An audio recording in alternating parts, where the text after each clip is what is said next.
स्वागत है आप सभी का मेरे YouTube चैनल जूलॉजी क्लासेस में। आज का हमारा टॉपिक रहेगा differences between pinocytosis and phagocytosis. Cell biology में सेल मेम्ब्रेन ट्रांसपोर्टेशन के लिए एक महत्वपूर्ण विधि होती है एंडोसाइटोसिस। उसी एंडोसाइटोसिस के दो टाइप्स होते हैं, जिनमें एक पिनोसाइटोसिस और दूसरा फेगोसाइटोसिस होता है।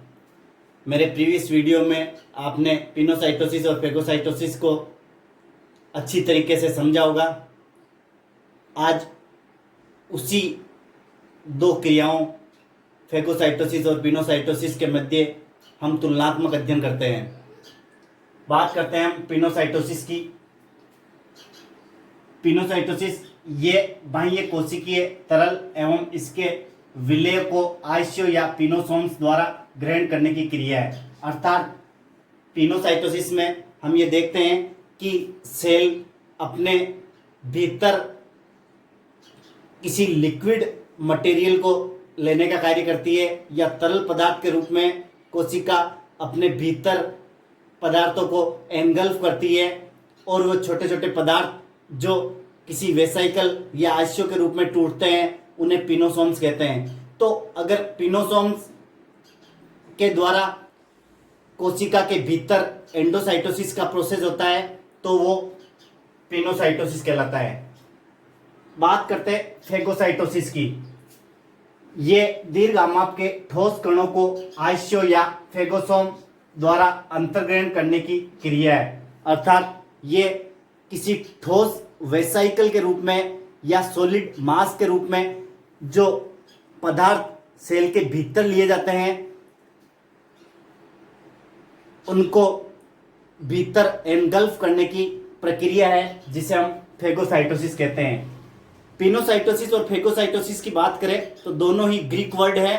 फेगोसाइटोसिस का ग्रीक मीन होता है टू ईट, अर्थात इसे सेल ईटिंग प्रोसेस भी कहते हैं। और पिनोसाइटोसिस ग्रीक वर्ड का शाब्दिक अर्थ होता है टू ड्रिंक, मतलब इसे टू ड्रिंकिंग प्रोसेस भी कहा जाता है या सेल ड्रिंकिंग प्रोसेस भी कहा जाता है। तो इसे सेल ईटिंग कहते हैं और इसे सेल ड्रिंकिंग प्रोसेस कहते हैं। क्यों? क्योंकि पिनो मीन्स होता है सेल ड्रिंक या टू ड्रिंक, और फेगो मीन्स होता है टू ईट। तो वहीं से ये शब्द लिए गए हैं जिनका तात्पर्य होता है टू ड्रिंक और टू ईट। नेक्स्ट डिफरेंस की बात करें तो आज ये प्रकाश सूक्ष्मदर्शी से दिखाई नहीं देते हैं। अर्थात अगर हम पिनोसाइटोसिस प्रक्रिया की बात करें तो जो छोटे छोटे वेसाइकल्स लिक्विड फॉर्म में बनते हैं जिन्हें हम पिनोसोम्स कहते हैं, ये पिनोसोम्स लाइट माइक्रोस्कोप की उपस्थिति में हमें दिखाई नहीं देते हैं। अर्थात बहुत ही स्मॉल आकार के ये वेसाइकल्स होते हैं जिनका सामान्य आकार 0.1 से 0.2 माइक्रोमीटर होता है। अर्थात बहुत छोटे छोटे पार्टिकल्स के रूप में या वेसाइकल्स के रूप में ये पिनोसोम्स होते हैं, जो प्रकाश सूक्ष्मदर्शी की सहायता से हम नहीं देख सकते हैं। जबकि बात करें हम फेगोसाइटोसिस की तो यहाँ बनने वाले जो आइसिया होते हैं या वेसाइकल्स होते हैं ये प्रकाश सूक्ष्मदर्शी से आसानी से दिखाई देते हैं। क्यों? क्योंकि यहाँ जो कोशिका के भीतर जो सब्सटेंसेस पहुंचते हैं उनका आकार सामान्यतः पिनोसोम्स की अपेक्षा थोड़ा एनलार्ज होता है, थोड़ा बड़ा होता है, जिसे हम कह सकते हैं कि वे फेगोसोम्स होते हैं। और फेगोसोम्स का आकार 1 से 2 माइक्रोमीटर के लगभग होता है। तो ये पिनोसोम्स की अपेक्षा अगर हम तुलना करें तो ये बड़े आकार के होते हैं, जिसे हम लाइट माइक्रोस्कोप की सहायता से आसानी से देख सकते हैं। नेक्स्ट डिफरेंस की बात करें तो ग्राही या अधिशोषण स्थल उपस्थित या अनुपस्थित होते हैं। अर्थात जो पिनोसोम्स के रूप में सेल मेम्ब्रेन के पास में जो फ्लूइड आता है या लिक्विड आता है उनको ग्रहण करने के लिए या रिसेप्टर उपस्थित भी हो सकते हैं और अनुपस्थित भी हो सकते हैं। अर्थात बिना रिसेप्टर मीडिएटेड एंडोसाइटोसिस का प्रोसेस भी इनमें देखा जाता है। तो आप कह सकते हैं या तो ग्राही या अधिशोषण स्थल उपस्थित होते हैं या अनुपस्थित होते हैं। मतलब जो एब्जॉर्बेंट सरफेस होती है ये उपस्थित भी हो सकती है और अनुपस्थित भी हो सकती है। लेकिन अगर हम बात करें फेगोसाइटोसिस या कोशिका भक्षण विधि की, तो कोशिका भक्षण विधि में कोशिका पर ग्राही स्थलों का कणों को पहचानना आवश्यक होता है। यहाँ रिसेप्टर साइट्स का होना अनिवार्य होता है, क्योंकि एक तो पार्टिकल्स या सब्सटेंसेस का आकार थोड़ा बड़ा होता है, एनलार्ज होता है, जिसकी वजह से उन्हें आइडेंटिफाई करना आवश्यक होता है और आइडेंटिफाई करके ही उन्हें सेल मेम्ब्रेन में उपस्थित जो कैरियर्स होते हैं या कैरियर प्रोटीन्स होते हैं, जिन्हें वाहक प्रोटीन कहते हैं, उन्हीं की सहायता से ये भीतर ले जाए जाते हैं। तो यहाँ रिसेप्टर साइट्स का होना अनिवार्य है। बात करते हैं हम कोशिका पायन या पिनोसाइटोसिस के एक और डिफरेंस की। तो कोशिका सतह पर गर्त उपस्थित होते हैं। यहाँ आप देख सकते हैं जो सेल मेम्ब्रेन की सरफेस होती है उस पर पिट उपस्थित होते हैं या छोटे छोटे गर्त उपस्थित होते हैं। इन्हीं गर्तों के माध्यम से विभिन्न प्रकार के तरल और ठोस पदार्थ कोशिका के भीतर पहुंचते हैं। तो यहाँ गर्त या पिट उपस्थित होते हैं और यहाँ सामान्यतः गर्त अनुपस्थित होते हैं। क्यों? क्योंकि दोनों में एक मेजर डिफरेंस होता है कि पिनोसाइटोसिस में सेल किसी न किसी वेसाइकल के थ्रू पदार्थों को भीतर लेती है और फेगोसाइटोसिस में सेल ऐसे ठोस पदार्थों को एनगल्फ इस तरीके से करती है जैसे ये इनका भक्षण कर रही हो या इनको खा रही हो या निगल रही हो। तो आप कह सकते हैं कि फेगोसाइटोसिस में बनने वाली वेसाइकल्स का जो आकार होता है वो भी बड़ा होता है, जिसके कारण यहाँ पिट्स सामान्यतः अनुपस्थित होते हैं, जबकि यहाँ पिट उपस्थित होते हैं। और इन पिट्स में विशेष प्रकार के आयंस देखने को मिलते हैं। जैसे हम बात करें क्लेथ्रीन, क्लेथ्रीन एक प्रोटीन्स होती है जिनकी सहायता से ये कैरियर प्रोटीन के साथ जुड़कर इनको कोशिका द्रव्य में विभिन्न स्थानों तक पहुंचाने का कार्य करती है। तो जो बाह्य पार्टिकल्स है, फॉरेन पार्टिकल्स है या पैथोजन है, उनको सेल अपने भीतर कैरियर प्रोटीन के साथ साथ में क्लेथ्रीन जो प्रोटीन होती है जिसे क्लेथ्रीन प्रोटीन कहते हैं, उस क्लेथ्रीन प्रोटीन की सहायता से भी ये भीतर की तरफ पहुंचाने का कार्य करती है और ये क्लेथ्रीन प्रोटीन पिट्स में उपस्थित होती है। तो यहाँ सामान्यतः पिट उपस्थित होते हैं, लेकिन यहाँ किसी प्रकार के कोई गर्त नहीं देखे जाते हैं। नेक्स्ट बात करते हैं हम कोशिका पायन विधि की, जिसे पिनोसाइटोसिस कहते हैं। कोशिका पायन विधि में अधिशोषित अणुओं के चारों ओर बहिर्वलन अनुपस्थित होते हैं, अर्थात जो एब्जॉर्ब पार्टिकल्स या मॉलिक्यूल सेल मेम्ब्रेन में किए जाते हैं उनके चारों ओर किसी प्रकार की कोई बहिर्वलन देखने को नहीं मिलते हैं, अर्थात बहिर्वलन या अनुपस्थित होती है।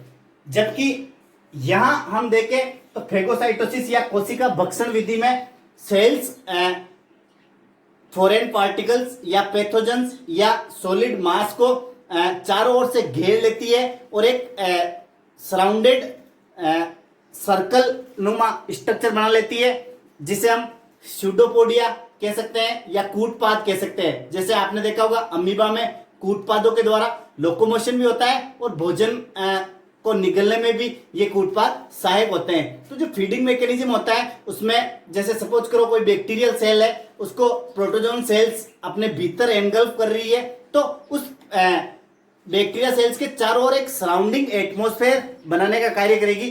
अर्थात आप कह सकते हैं कि कूटपाद जैसे बहिर्वलन इनमें उपस्थित होते हैं। कोशिका भक्षण विधि में बाहर कोशिका फोल्ड होकर या अंतर्वलित होकर एक विशेष संरचना बनाती है, जिसके भीतर उस ठोस पदार्थ या कणों को एनगल्फ कर लिया जाता है। तो यहाँ बहिर्वलन कूटपादों के रूप में देखे जा सकते हैं और अन्य किसी संरचना के रूप में भी बहिर्वलन यहाँ देखे जा सकते हैं। लेकिन पिनोसाइटोसिस में क्योंकि पिनोसाइटोसिस या कोशिका पायन विधि में किसी ड्रॉप के रूप में सब्सटेंसेस पहुंचते हैं या किसी ड्रॉपलेट की फॉर्म में सब्सटेंसेस पहुंचते हैं या डिजोल्व फॉर्म में सब्सटेंसेस पहुंचते हैं तो यहाँ किसी बहिर्वलन की आवश्यकता नहीं होती है, जबकि यहाँ बहिर्वलन की आवश्यकता होती है। तो कोशिका भक्षण विधि का एक इम्पोर्टेंट कैरेक्टर है कि यहाँ बहिर्वलन देखने को मिलता है। क्यों? क्योंकि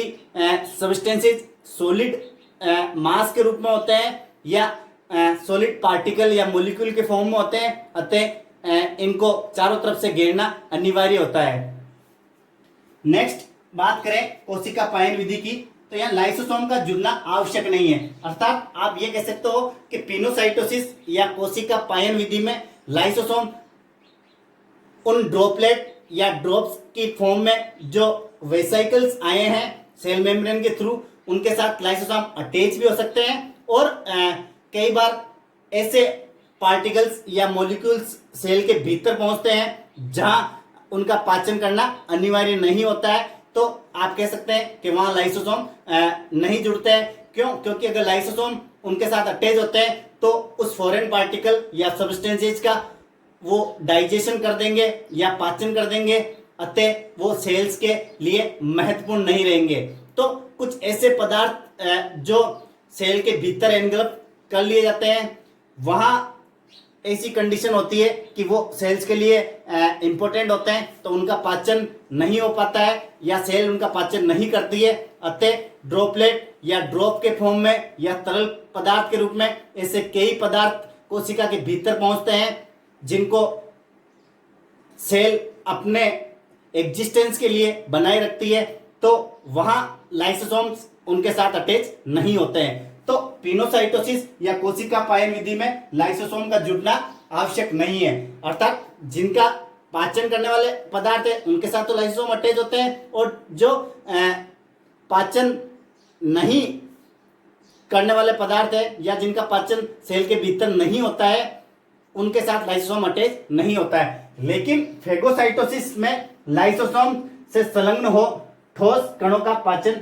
आवश्यक है। इसमें जो सॉलिड पार्टिकल्स आते हैं उनके साथ लाइसोसोम का अटैच होना आवश्यक है। अर्थात जो प्राइमरी लाइसोसोम है वो सेकेंडरी लाइसोसोम तब कहलाएगा जब उसके साथ में फेगोसोम आकर अटैच हो जाएगा। अर्थात फेगोसोम के साथ लाइसोसोम अटैच हो जाता है, या आप कह सकते हो लाइसोसोम के साथ फेगोसोम का जुड़ जाना। तो दोनों ही प्रक्रिया में जो लाइसोसोम का जो नया स्वरूप देखने को मिलता है, नई फॉर्म देखने को मिलती है, उसे हम सेकेंडरी लाइसोसोम कहते हैं। प्राइमरी लाइसोसोम सेल में मौजूद है साइटोप्लाज्म में, और जब वो फेगोसोम के साथ जाकर जुड़ जाता है या अटैच हो जाता है तो वो सेकेंडरी लाइसोसोम में कन्वर्ट हो जाता है, जिसे हम द्वितीयक लाइसोसोम भी कहते हैं। ये मैंने प्रीवियस वीडियो में जब लाइसोसोम सेल ऑर्गेनेल्स के रूप में स्टडी की थी तब वहां भी एक लाइसोसोमल सिस्टम या लाइसोसोमल तंत्र के रूप में मैंने विस्तार से वहां बताया है। आप मेरे उस वीडियो को भी देख सकते हैं। तो जो सेकेंडरी लाइसोसोम है वो तब कहलाएगा जब वो फेगोसोम के साथ जाकर अटैच होता है। तो यहाँ लाइसोसोम का अटैच होना अनिवार्य है, तभी उन सॉलिड पार्टिकल्स का या ठोस पदार्थों का पाचन हो पाएगा और पचित भोजन को सेल्स अपने कार्यों के लिए या मेटाबॉलिक एक्टिविटीज के लिए उपयोग में ले पाएगी। नेक्स्ट डिफरेंस देखते हैं कोशिका पायन में। तो एक्सोसाइटोसिस या इफे की क्रिया की आवश्यकता नहीं पड़ती। अर्थात मैंने पहले बताया कि कोशिका पायन विधि में कई ऐसे तरल पदार्थों या तरल बूंदों का अवशोषण सेल अपने भीतर कर लेती है जिनका पाचन की आवश्यकता नहीं होती है। अगर सेल्स ऐसे पदार्थों को अपने भीतर लेती है जिनकी पाचन की आवश्यकता नहीं होती है तो कोशिका उन पदार्थों को अपने कोशिका द्रव्य में या इंटरनल एटमॉस्फेयर में बनाए रखती है और उनका जरूरत पड़ने पर उनका समय समय पर उपयोग किया जाता है। तो यहाँ आप कह सकते हैं कि एक्सोसाइटोसिस क्रिया या इफे की क्रिया की आवश्यकता नहीं होती है। स्टूडेंट्स, एक्सोसाइटोसिस क्रिया और एंडोसाइटोसिस क्रिया ये दोनों एंडोसाइटोसिस के प्रोसेस है। एक्सोसाइटोसिस क्रिया होती है एंडोसाइटोसिस के अपोजिट, अर्थात विपरीत प्रकार की क्रिया होती है जिसमें कोशिका के कोशिका द्रव्य में उपस्थित पदार्थों को सेल के बाहर निकाला जाता है। तो सेल के बाहर या एक्सक्रीट करना एक्सोसाइटोसिस कहलाता है। तो यहाँ एक्सोसाइटोसिस प्रोसेस की आवश्यकता नहीं होती है। जबकि अगर बात करें हम कोशिका भक्षण विधि की, तो कोशिका भक्षण विधि में अपचित पदार्थों को कोशिका से बाहर निकालना जाना आवश्यक क्रिया होती है। यहाँ अपचित पदार्थों को सेल अपने इंटरनल एटमॉस्फेयर में नहीं बनाए रखती है और उनको सेल मेम्ब्रेन के थ्रू ही एक्सोसाइटोसिस प्रोसेस के द्वारा बाहर निकाल देती है। तो एक्सोसाइटोसिस एक अलग प्रक्रिया है और एंडोसाइटोसिस एक अलग प्रक्रिया है। एंडोसाइटोसिस में अपटेक होता है बाहर से अंदर की तरफ, जबकि एक्सोसाइटोसिस में होता है अपटेक भीतर से बाहर की तरफ। तो एक दोनों के पैरेलल या विपरीत प्रकार की या पूरक प्रकार की क्रियाएं हैं। यहां हमने एंडोसाइटोसिस की दो महत्वपूर्ण विधियां, पिनोसाइटोसिस जिसे कोशिका पायन विधि कहते हैं या सेल ड्रिंकिंग प्रोसेस कहते हैं, और फेगोसाइटोसिस जिसे कोशिका भक्षण या सेल ईटिंग प्रोसेस कहते हैं, इनका हमने तुलनात्मक अध्ययन किया। आई होप आपको ये वीडियो पसंद आया होगा। धन्यवाद। जय हिंद।